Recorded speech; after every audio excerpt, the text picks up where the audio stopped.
I was a slacker, nasty kid. I had no work ethic. All I ever wanted to do was just hang out with friends and not do anything. Uh, After the military, I've got a work ethic. I can get things done. If I say I'm going to do it, I'm going to actually do it. I was not a very, I was a terrible kid. I was pretty high school student, about B average, not bad. Smoked a lot of pot. Got kicked out of my dad's house, lived with grandma. Um, Broke rules. I wanted to join the military when I was 9 years old. I wanted to put mud on my face and carry a gun. Most of my family was in the Air Force. They, you know, I didn't. I mean, I knew what I wanted to do. I wanted to put rounds down range, and um, I knew that. Like I said, when I was a young child, and that's my dad used to take a backhoe and put big piles of dirt up, and I used to build army forts, and um,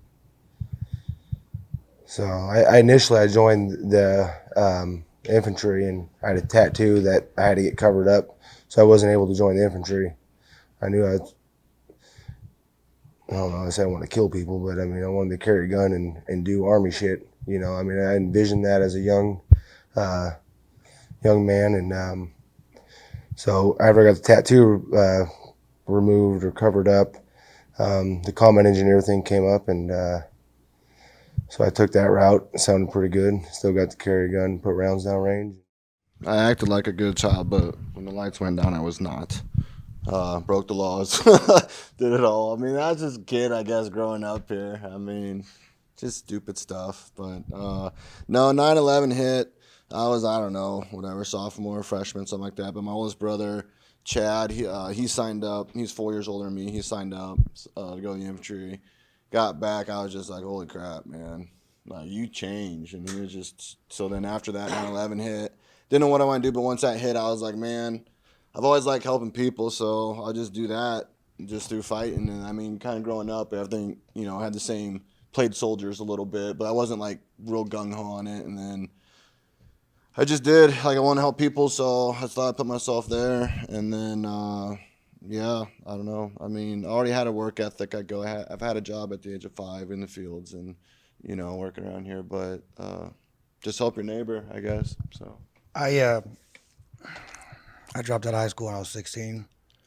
I had my oldest kid when I was 17, my oldest daughter. Let's see. I had nothing going on in my life. Everybody that I grew up with has done federal time now or dead. I grew up in the city, and the military was a chance to turn my life around.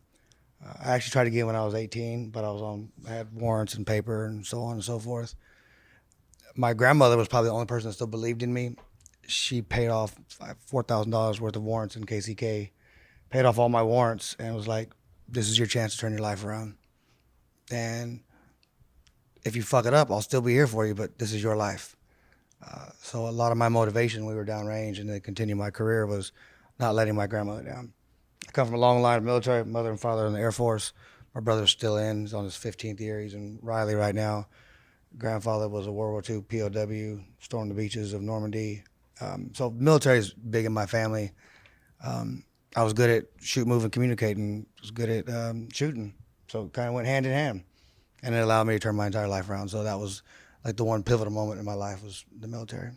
Growing up in a small town, real close to Bend, there's nothing to do when you're in high school besides get in trouble.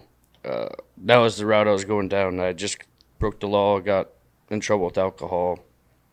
Mom had already said, "You're gonna. This is what's gonna happen." It did happen.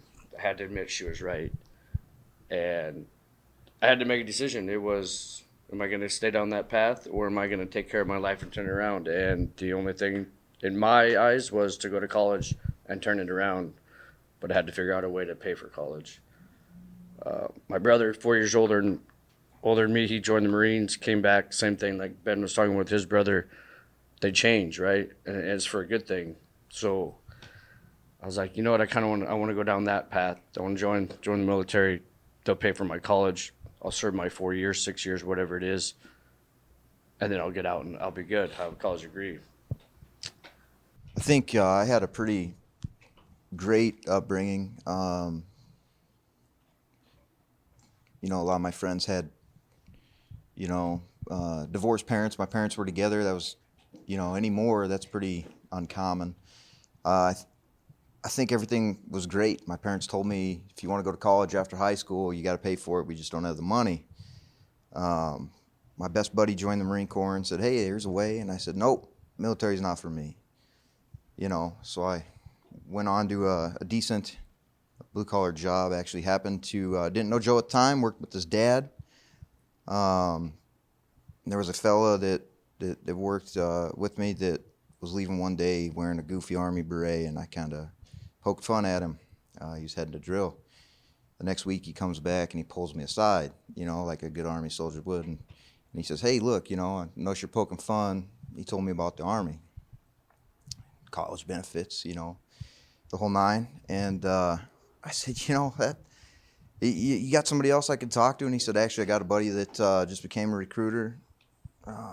Sent me down to talk to him, and stupid me signed up that day, believe it or not.